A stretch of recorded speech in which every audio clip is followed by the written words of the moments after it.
Hi Raja, how are you? I'm fine, Alhamdulillah. How are you? Yes, I'm fine.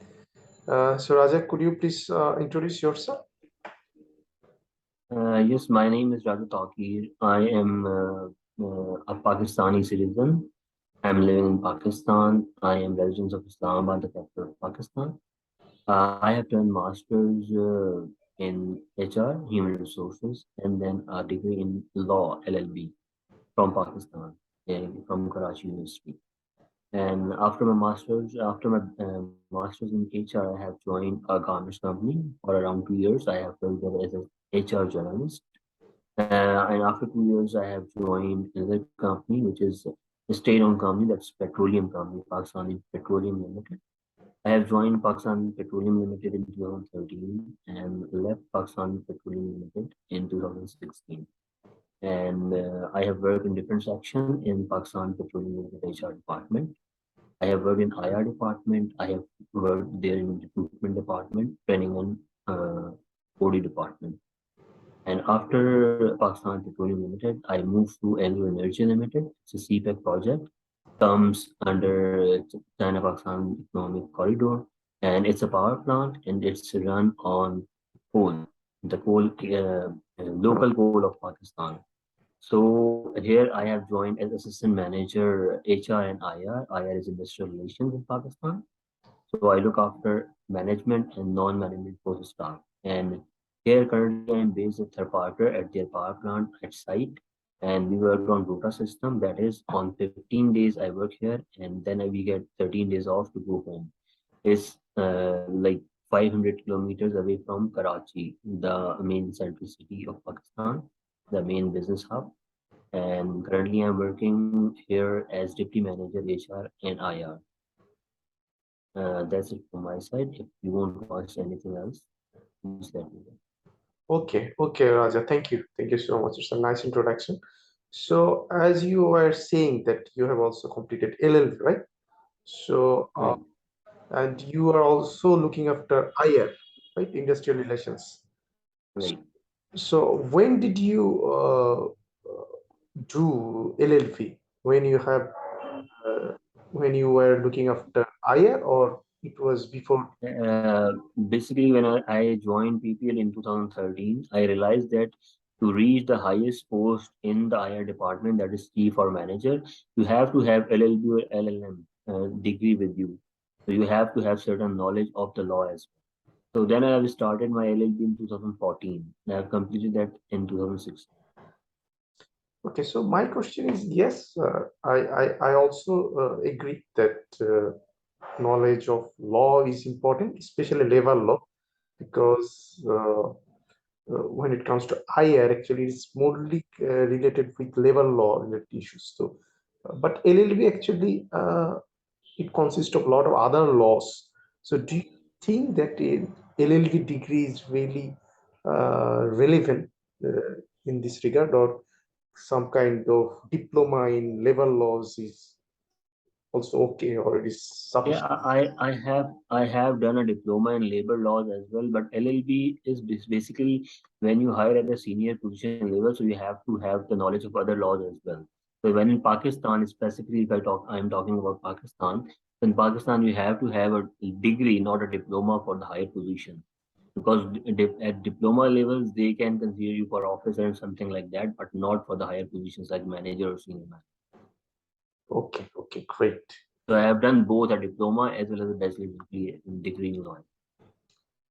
Okay, so currently, besides IR, what other uh, uh, field of HR you were mostly you were linked with? Like maybe you were very much concentrated with recruitment or training or payroll. What particular area you are now? Okay. Basically, I am an HR journalist. Right now, I am based at Power Plant. In Power Plant, I am the only resource. I have joined here in 2016. And from 2016 to 2019, there was no backup for me, or there was no back-to-back employee in HR. I was the only employee in HR in that Power Plant section. So I was handling almost everything which is related to HR. For example, if you talk about let's start from the beginning. For example, let's talk about manpower planning. So when we used to do manpower planning with the lines like technical departments at site, so I have to sit with the departmental heads and do the planning with them for the manpower planning, that in the next year what manpower will be required, what will be the backups, what will be succession plannings and everything. And then if you move to recruitment, so I have to coordinate with head office recruitment team. Recruitment team is based at head office in Karachi. So I coordinate with them and fill our positions in the given time as per our organization's standards. And then you talk about rewards. Then I have to work. Then orientation of the employees. Basically, when employees come to site, yeah, I have to do the orientation for them as well. Then look after for their training needs. And we have a system in SAP. We are using SAP. So we have a success factor system. So every employee at the site is on the success factor as well. So I have to go through them the process of how to make the objectives, how to do the mid-year, and how to do the final year. So with the help of line management at site, I do this for all the employees who are coming to site. Then we move to payroll section. So everyone who is based at site, I have to make their attendance. I have to process their payroll from the city. Those employees who are placed at site, they get a allowance of around 30% in their payroll system. So we have to upload all these things in the SAP system. So their payroll can be processed. I don't run manually the payroll, all the payroll, but it's just interport. I just give my inputs in the SAP system. But if you ask me how to run a manual payroll, I know that completely, that how to calculate tax, how to deduct all the contributions we made, like to insurance companies, to the group life insurance, medical insurance, to EOBI, to SESI, all deductions and all the benefits we are giving to employees. So I can make a payroll in manual Excel sheet as well. So after that payroll, the T and OD, and if somebody resigns from the site, I have to process their final settlement as well from the site. So I almost go through all the HR process from all the site employees based at site. Currently, we have around 100 employees based at this power plant. Okay, that's great. So, tell me something about the IR related activities you are doing specifically in your organization. Okay.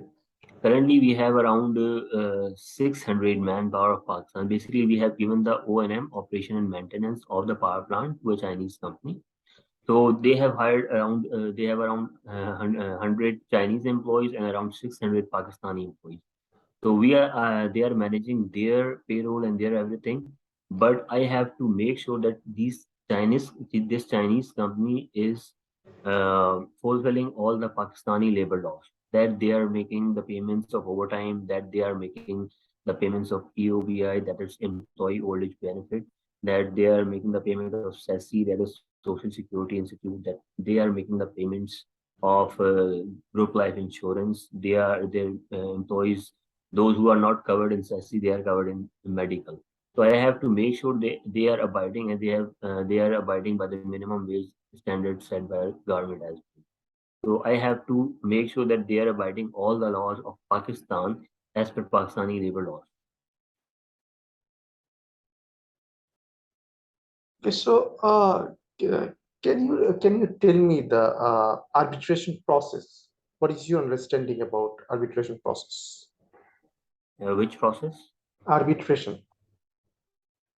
Arbitration process is initiated once for example, two parties didn't agree on the same thing or whatever they have agreed. For example, I and my company have an agreement and agreement of employment, and on some point that we didn't agree that this clause or this something in the contract, I don't agree with my company, and there is some confusion in the communication as well of that point. Then we go towards arbitration. Arbitration is that you include a third party. Hmm. So if you include a third party and you mutually decide that this is the third party where this arbitration will be done. For example, generally companies do this arbitration in some, for example, if I talk about the Chinese company, so we have arbitration in Pakistan as per the arbitration law of 1940. So we will do the arbitration as per that law. So this is arbitration as a third party is coming and deciding between the two parties, okay, this is your confusion, but what I think is this is the solution for this position and what I understand. So you will get a third opinion for that communication problem between the two parties or conflict resolution through arbitration.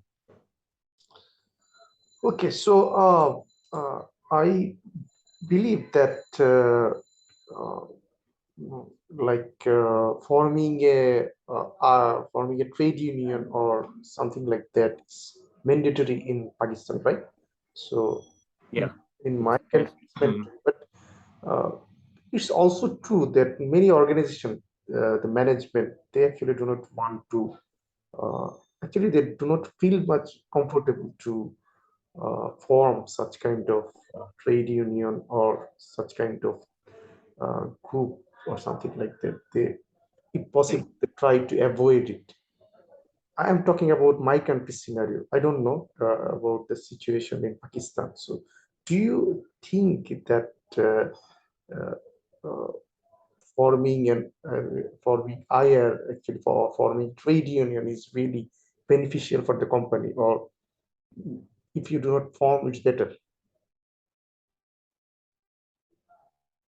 See, as per law, if you talk about the law, like ILO's resolutions, or we talk about the Pakistani law, which is based on those ILO regulations, it is the right of the employees that they can make a trade union. So it's their right either they make it or they don't make it. Companies can't enforce that they don't make it. But you are right that generally companies don't want, because previously we have seen that when trade union was working in the past, when this era of unionism or trade unions started, they have worked a lot for the workers for their benefits. But in recent past, what they have started doing, the unions, they just work for their office bearers, that they get some benefit for their office bearers and doesn't bother much about the workers basically. So that's why generally now companies don't want these trade unions. But and I believe that trade unions are beneficial for the workers in one way or the other, because they do have they will basically do the negotiation on the table with the management, so they have so worker have some face towards the management. So they know that if we want something and something is our right and we are not getting it, so we'll easily get. So I have seen very good trade union in Pakistan as well. I was working in PPL, that was the biggest trade union in PPL. Like in state-owned companies, there is a big unions. Like in PTCL, you will see the big unions, and they are working for their employees or their workers, and they are getting a lot of benefits out of it. Because law only defines the minimum requirements you have to fulfill, and employer have to fulfill, but the trade unions get much more above the minimum requirements. So I believe trade unions are good and for the well-being of the workers. So if they perform their functions well, so they are good for the workers. Okay, okay, so could you please tell me how the trade union forms? Can you tell me the process? So if any company or the employee wants to form the trade union, or if you want to join, any employee want to Mhm. join in the trade union, what is the process? How these things are actually Okay, basically in Pakistan we have a law. It's known as for Sindh we have different laws for different provinces. For Sindh we have Sindh Industrial Relation Act 2015. So according to that law, once you have to make a union, you must have at least minimum 30% of the employees for that union, and you make the registration in the labor department for that union. And there can be more than one union in the company, and by making more than one unions in the company, if there are more than one union in the company, then you have to do the election for the CBA, the collective bargaining agent from those unions, and then you select the CBA through that the elections. So for making the union, you have to gather at least 30% of the employees, and then to register that union in the labor department. And for making it a CBA union, you have to get the, if there is more than one union, then you have to win the elections, and that one union will become the CBA, collective bargaining agent. Otherwise, if there is not more than one union, then that union will be CBA automatically after notification to the office of the employer. So in your company, people, how people actually uh, think about joining in the trade union? Like, what factors motivate employees to join trade union? Do they really like trade unions, or they try to avoid? What is the situation there in your country?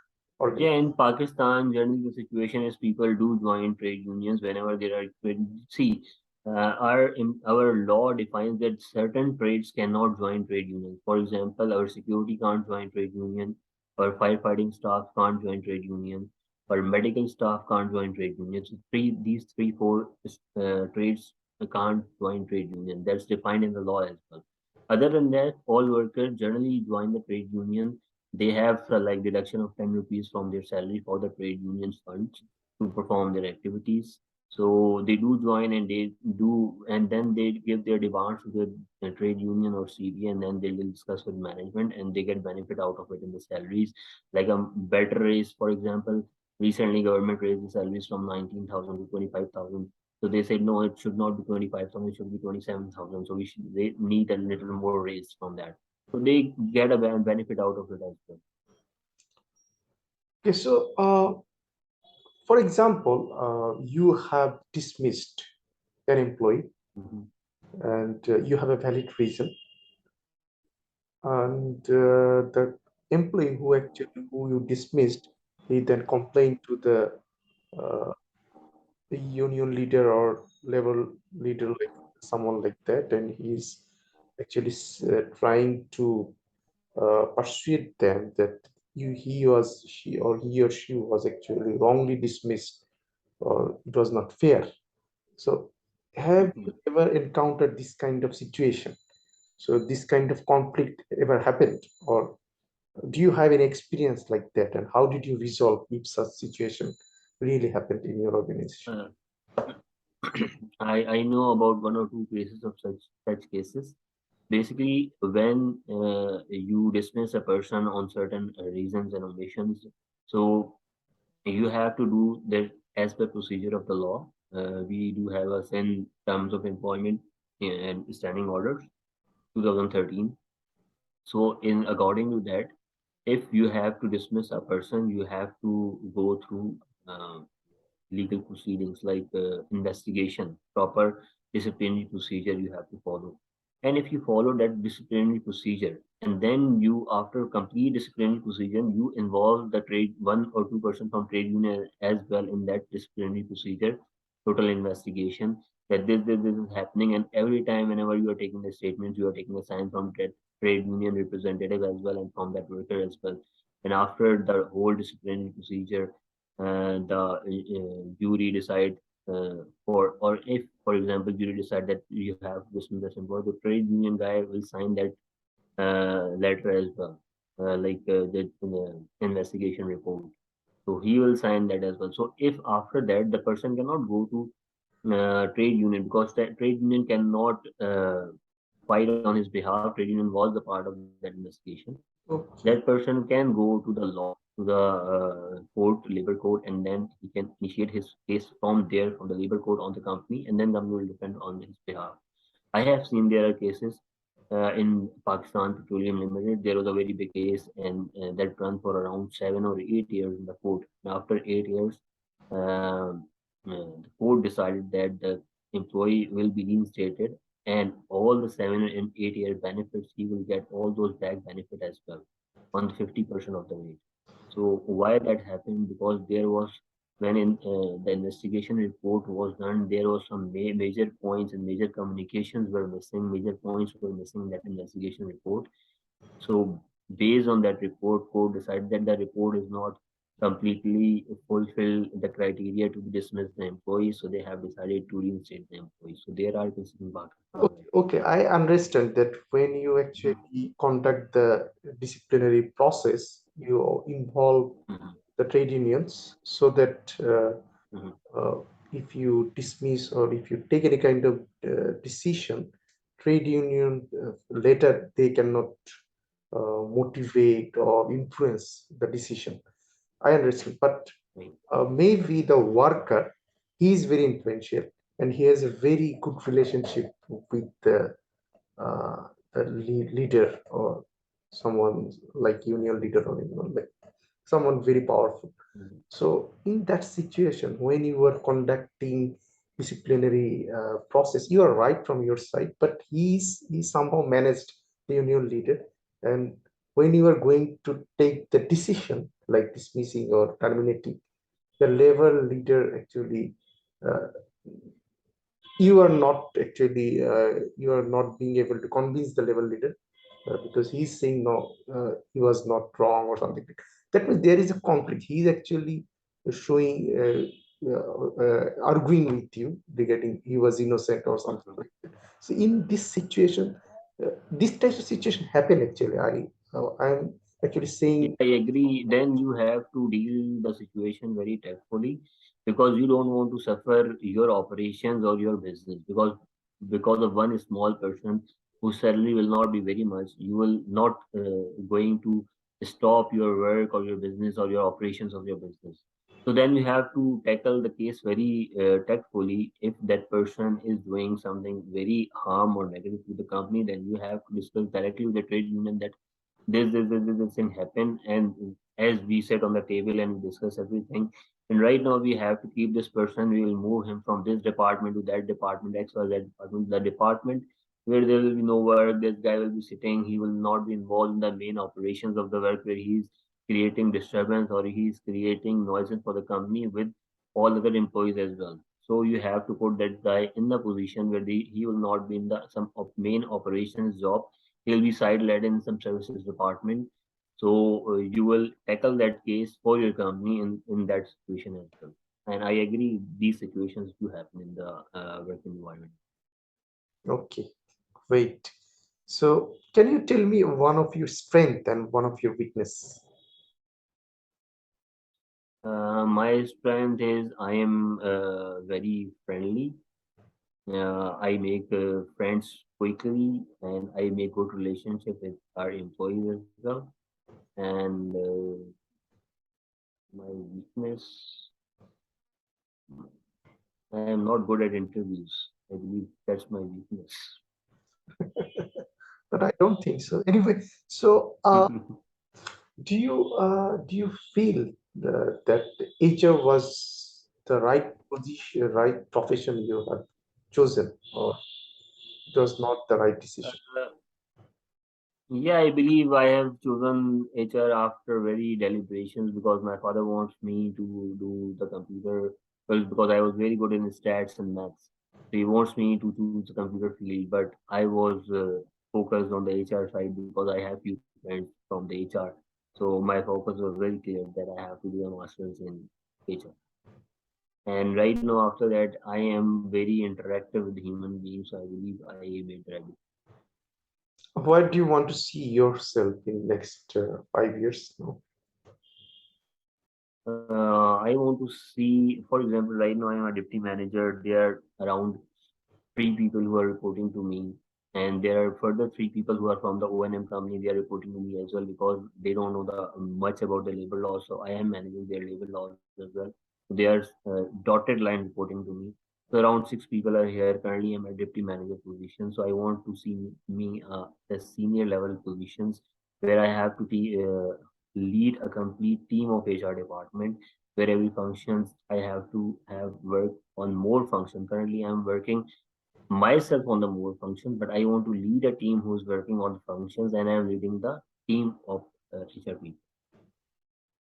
Okay, Raja, thank you. Thank you so much for joining this interview session. So it was really nice talking to you. So once you're Nice shortlisted talking to here you. this round, then we'll contact you for the second round. Okay. So till then, Okay, thank you. Can I ask you one question?